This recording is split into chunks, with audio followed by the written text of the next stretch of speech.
If you don't feel satisfied with how you sound when you go to take a guitar solo, chances are there's this one simple, easy trick that could fix it.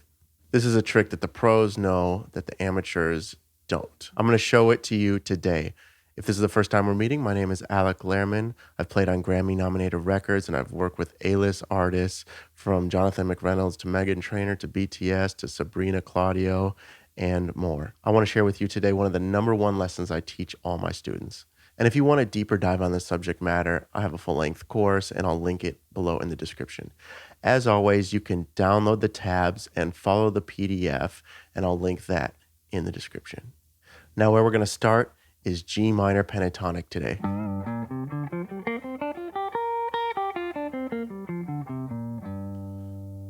And we're going to play over a common chord progression, which is G minor to C7.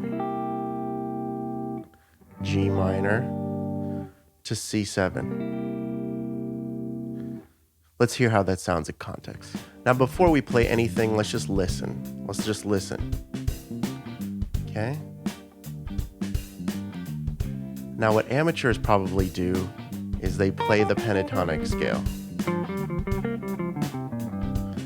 And what I want to share with you today is you're going to stop all that. You're going to play triads. G minor to C. Okay? G minor to C. Okay?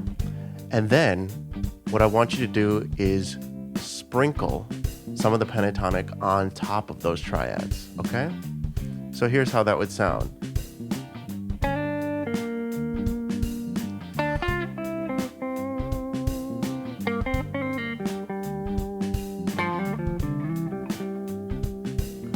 And the idea is that we're targeting the chords. We're targeting the chord notes so that it sounds more musical. An added bonus is it combines the pentatonics and triads so that you can solo without having to think, oh, pentatonics, triads, and always changing between the two. This is an all-encompassing method on how to solo over chord changes. Okay? So let's try the higher string set. It's literally just right up here to C, G minor, okay, C, and we're going to do the same thing. We're going to try to solo.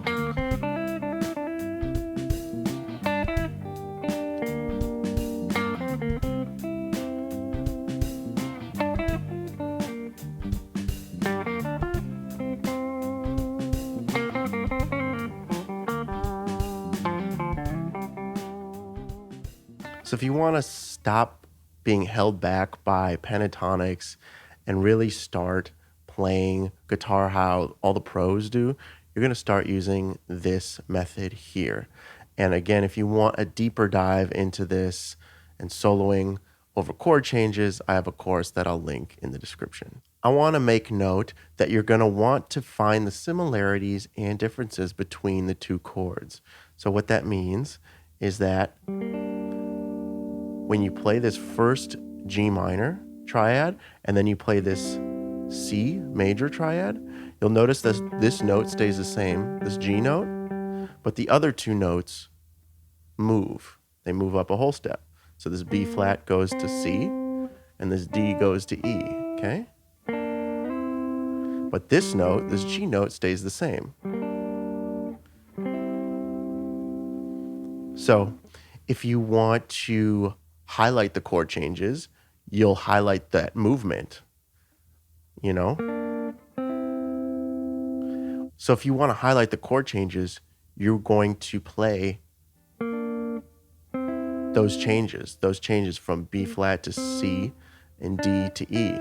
This G note will sound good over both chord changes, but it won't help identify what's transitioning between the two chords because it's part of both chords, you know?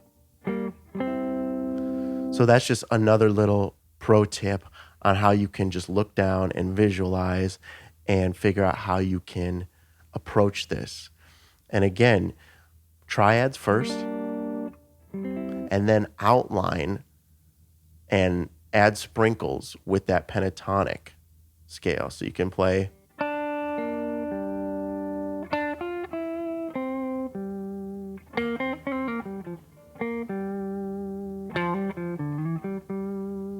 this little E right here is part of that C triad.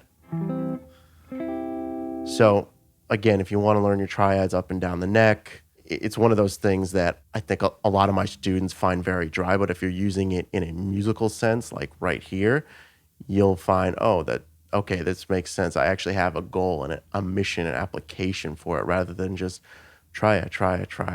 And it kind of gets boring, kind of gets stale. I wish somebody showed me this lesson 20 years ago. This concept absolutely will change your playing.